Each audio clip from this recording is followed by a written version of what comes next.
P M صاحب دو فرق ہے، ایک انہوں نے آپ سب لیڈروں کو جیل میں ڈالا تھا، آپ کو، آپ کے بھائی کو، مریم نواز صاحبہ کو، شاہد خاقان صاحب کو، باقی اس طرح بہت سارے لوگ تھے، احسن اقبال صاحب وغیرہ کو، سعد رفیق صاحب کو، سلمان رفیق صاحب کو لیڈرشپ تھی، عاطمہ کو، فواد سرفات کو، اور درجنوں کو، اچھا زرداری صاحب کو، ان کی بہن کو، باقی سب کو. لیکن آپ لوگوں کے بارے میں یہ اعتراض ہو رہا ہے کہ جی وہ خود تو لیڈر دندناتا پھر رہے جتنے جرائم کے باوجود، اور الٹا 9 مئی میں آپ نے ان کی خواتین کو گرفتار کر لیا ہے. دیکھیے 9 مئی کا جو واقعہ ہے اس کا کرپشن اور کرپٹ پریکٹسز سے کوئی موازنہ نہیں ہے.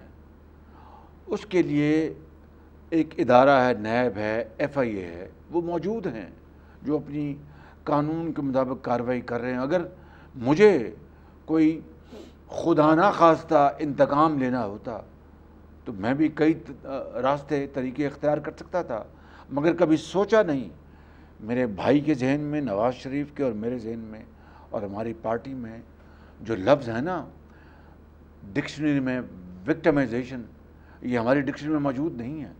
اب آئیے 9 مئی تو ایک پاکستان کے خلاف سازش تھی، وہ افواج پاکستان کے خلاف سازش تھی، وہ سپہ سالار جنرل عاصم منیر کے خلاف سازش تھی کہ اس دن عمران نیازی جو اس کا سرغنہ تھا اس سازش کا اور اس کے حواری، جس میں خواتین بھی ہیں، مرد بھی ہیں، جس میں اس کے سیاسی جتھا وہ بھی شامل تھا، کچھ فوجی بھی تھے، ان کی خاندان کے افراد بھی تھے.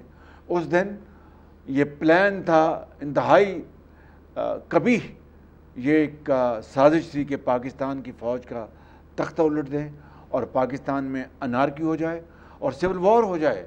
یہ تھا پلان. اب مجھے بتائیں، یہ آپ کی حکومت کے پاس انفارمیشن ہے یا آپ کا تجزیہ ہے؟ میں بالکل 100% میں ایک ریلائبل انفارمیشن کی بنیاد پہ بات کر رہا ہوں. میں تو اس بنیاد پہ آپ کی حکومت کا وزیر اعظم مقدمہ ان کے خلاف نہیں بننا چاہیے؟ نہیں تو وہ میں یہ جو اینٹی ٹیررسٹ کورٹ میں اور آرمی ایکٹ میں جس تفریق کے ساتھ طے کیا گیا ہے کہ مقدمے جنہوں نے سویلین انسٹالیشن پر حملے کیے ان کو اینٹی ٹیررسٹ کورٹ میں ان کے مقدمے چلائے جائیں گے، اور جنہوں نے فوجی تنصیبات پر جی ایچ کیو پر حملہ کیا، انہوں نے لاہور کے کور کمانڈر ہاؤس میں، جناح ہاؤس میں حملہ کیا، انہوں نے ہمارے شہیدوں کے مجسمے انہوں نے زمیں بوس کیے. اور بطور پرائم منسٹر ابھی آپ نے تو سب کچھ دیکھ لیا ہے، تو آپ نہیں سمجھتے کہ سائفر بھی نیشنل سیکیورٹی کے ساتھ کھلواڑ تھی اور اس کی بنیاد پہ بھی مقدمہ بنے گا؟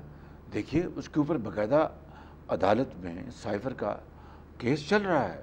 دیکھیے مہربانی کر کے ایک فرق ضرور آپ رکھیں ذہن میں کہ میں انتظامیہ کا حکومت کا سربراہ ہوں، نہ کہ عدلیہ کا، نہ کہ وہ ادارے جن کی ذمہ داری ہے کہ انویسٹیگیشن کے بعد معاملات قانون کے حوالے کریں. اس لیے جو حکومت کے ذمے ہم اپنا کام سر انجام دے رہے ہیں، باقی ان اداروں نے، وہ ایف آئی اے ہے، وہ اپنا نیب ہے، دوسرے ادارے ہیں، انہوں نے پوری تحقیق کر کے. لیکن حکومت نے اور پارلیمنٹ نے اٹھ کے، ان کے پاس نیب کا ہتھیار تھا، اے بی سی جس کو چاہتا بند کر لیتا 90 دن کے لیے، چیئرمین نیب کو بھی انہوں نے بلیک میل کیا ہوا تھا. آپ لوگوں نے کہتے ہیں اپنے کیسز کی خاطر نیب کا قانون کو بالکل بے اثر کر دیا، اس لیے ابھی وہ سب دندناتے پھر رہے ہیں. چلیے اسی پہ فیصلہ کر لیتے ہیں، کہیں دور جانے کی ضرورت نہیں ہے. ذرا میری طرف دیکھیے نا ذرا مہربانی کر کے، اسی پہ فیصلہ کر لیتے ہیں. اگر تو میں نے یا میرے بڑے بھائی نے یا مریم نواز یا حمزہ نے نیب میں درج مقدمے نئے قانون کے تحت ہم نے جوابات داخل کیے ہیں اور اس کو ڈیفینڈ کیا، تو پھر تو آپ کا بالکل جائز آپ کا سوال ہے. اور اگر ہم نے نئے قوانین کا سہارا نہیں لیا اور پرانے قانون کے ماتحت ہم نے اپنے کیسز کو لڑا ہے اور ڈیفینڈ کیا ہے، تو پھر آپ کی جو بات ہے اس کا پھر جواب یہ ہے کہ یہ قانون میں تبدیلیاں اس لیے کی گئیں کہ یہ ملک آگے چلے. لیکن اس کا سب سے فائدہ تو عمران خان اور ان کے ساتھیوں کو ہو رہا ہے. میری بات تو سن لیں نا جی، پلیز بات سن لیں، بات سن لیں. کیا آپ نے اس ملک کے 22 کروڑ عوام کی خوشحالی اور ترقی کا بندوبست نہیں کرنا؟ میں آپ کو آج بلا خوف تردید بتا رہا ہوں کہ قانون کے ہوتے ہوئے بھی بعض سیاستدان اور افسران وہ قانون کے مطابق بھی کام کرنے کو نہیں تیار. وہ ڈرتے ہیں کل کو یہ وقت بدلا تو یہ نیب ہمیں پکڑے گا اور ہمارے بچوں کو رسوا کریں گے اور ہمیں کہیں منہ دکھانے کے لیے جگہ نہیں ملے گی اپنے بے گناہی کے باوجود.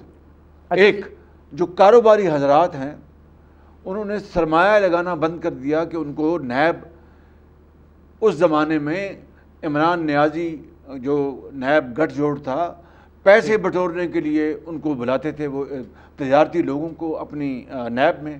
2 نمبر 3 ایسے کیسز جن میں کوئی اس میں وزن نہیں ہوتا تھا ڈرانے کے لیے نوٹس دے دیتے تھے. ٹھیک. نمبر 4 بات نمبر 4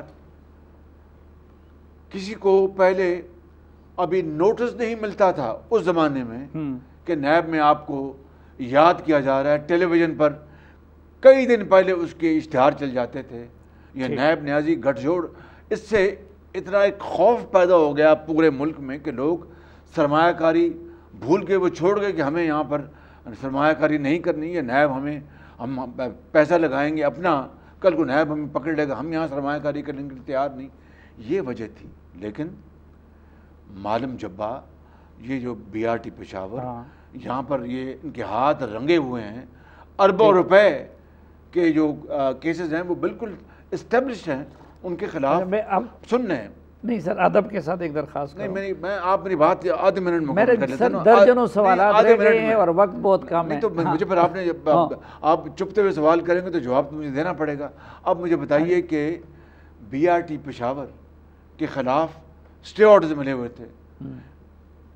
جو انٹرم گورنمنٹ کی کابینہ نے پھر اس معاملے کو لے کے آئے سامنے اور ایک دفعہ نہیں 2 دفعہ کابینہ کی میٹنگ میں پھر یہ اپنا انہوں نے سفارش دی کہ یہ اسٹے آرڈرز ہم ختم کرتے ہیں اور اس کو وڈرا کرتے ہیں.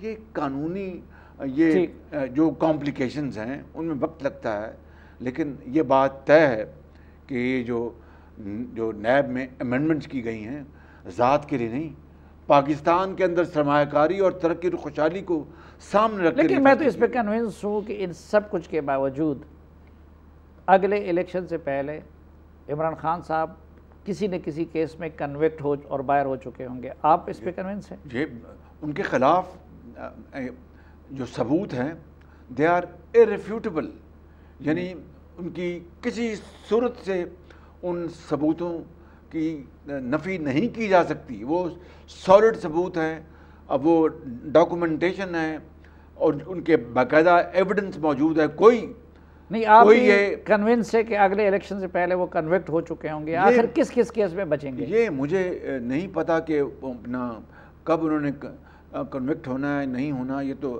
اپنا نیب جانے اور عدالتیں جانے.